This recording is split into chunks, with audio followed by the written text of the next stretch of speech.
Nggak ada persiapan. Saya kan hanya sebagai saksi. Dia hanya menceritakan apa yang saya lihat, saya alami di persidangan. Yang jelas ini adalah kasus pertama dalam sejarah peradilan Indonesia. Tapi persidangan itu seperti apa sih? Kronologinya seperti apa sih? Kronologinya kan Anda sudah lihat begitu. Kan intinya begini. Kan si Rasman menuduh sampai 11 kali posting di Instagramnya mengatakan saya itu penjahat seks, saya itu kelainan seks. Dan kalau sidang pertama, kedua kan sampai ketiga kan sidang terbuka kan. Tapi giliran saya sebagai saksi kan harus yang menjadi acara kan pembuktian apakah ada penjahat seks dan kelainan seks. Berarti kan itu terkait dengan asusila.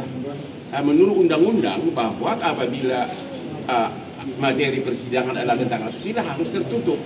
Begitu hakim mengatok bahwa tertutup, dia marah-marah karena dia sudah bawa begitu banyak TikTok dan sebagainya. Dia mungkin mau pansus, mau fashion show di persidangan, padahal gua jauh lebih ganteng kan.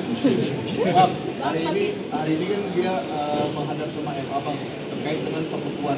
Saya nggak yakin, saya merasa kurang yakin dia bisa diterima. Bagaimana perasaan seorang pimpinan Mahkamah Agung yang anak buahnya, hakim di bawahnya diteriakin di persidangan, koruptor, dan itu di persidangan dan diketok-ketok mejanya.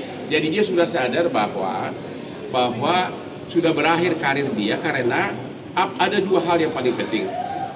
Selama itu masih dibekukan, maka semua surat kuasa maupun pembelaan dari Rasman dan Firdaus yang dibuat sejak tanggal pembekuan kepada klien manapun batal demi hukum karena dibuat oleh orang yang tidak berwenang.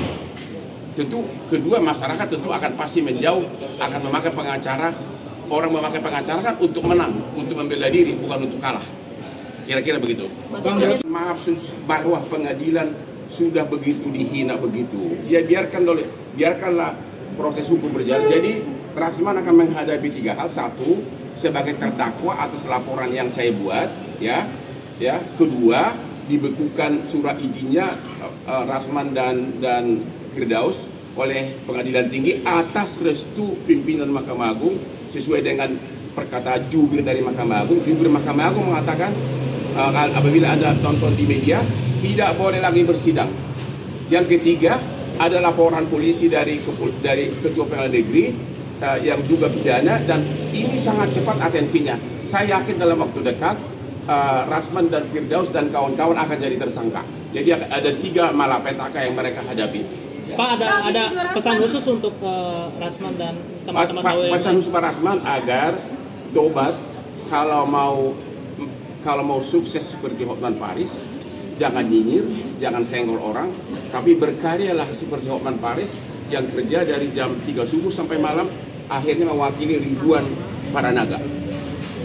Bang, itu Rasman suap hakim gimana, Bang? Kalau soal hakim bukan urusan saya. Udah?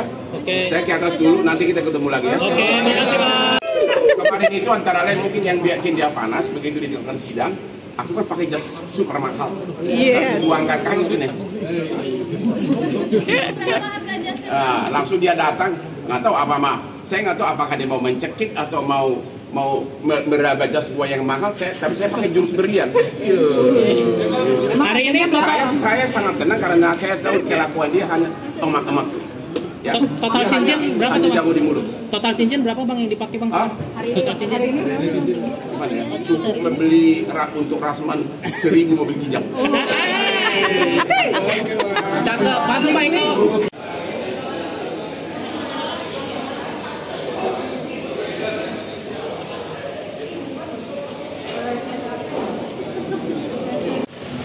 Siap, Bang.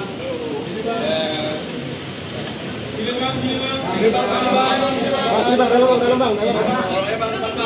Nggak ada persiapan. Saya kan hanya sebagai saksi. Dia hanya menceritakan apa yang saya lihat, saya alami di persidangan. Yang jelas ini adalah kasus pertama dalam sejarah peradilan Indonesia. Tapi persidangan itu seperti apa sih? Kronologinya seperti apa sih? Kronologinya kan Anda sudah lihat begitu. Kan intinya begini. Kan si Rasman menuduh sampai 11 kali posting di Instagramnya mengatakan saya itu penjahat seks, saya itu kelainan seks. Dan kalau sidang pertama, kedua kan sampai ketiga kan sidang terbuka kan. Tapi giliran saya sebagai saksi kan harus yang menjadi acara kan pembuktian apakah ada penjahat seks dan kelainan seks. Berarti kan itu terkait dengan asusila. Menurut undang-undang bahwa apabila materi persidangan adalah tentang asusila harus tertutup. Begitu hakim mengatok bahwa tertutup, dia marah-marah karena dia sudah bawa begitu banyak TikTok dan sebagainya. Dia mungkin mau pansus, mau fashion show di persidangan, padahal gua jauh lebih ganteng kan. Bang, hari ini kan dia menghadap sama MA Bang terkait dengan pembekuan. Saya nggak yakin, saya merasa kurang yakin dia bisa diterima. Bagaimana perasaan seorang pimpinan Mahkamah Agung yang anak buahnya, hakim di bawahnya diteriakin di persidangan, koruptor, dan itu di persidangan dan diketok-ketok mejanya. Jadi dia sudah sadar bahwa sudah berakhir karir dia karena ada dua hal yang paling penting. Selama itu masih dibekukan, maka semua surat kuasa maupun pembelaan dari Rasman dan Firdaus yang dibuat sejak tanggal pembekuan kepada klien manapun batal demi hukum karena dibuat oleh orang yang tidak berwenang. Tentu kedua, masyarakat tentu akan pasti menjauh, akan memakai pengacara. Orang memakai pengacara kan untuk menang, untuk membela diri, bukan untuk kalah. Kira-kira begitu. Maaf bahwa pengadilan sudah begitu dihina begitu. Ya biarkanlah proses hukum berjalan. Jadi Rasman akan menghadapi 3 hal. 1, sebagai terdakwa atas laporan yang saya buat, ya.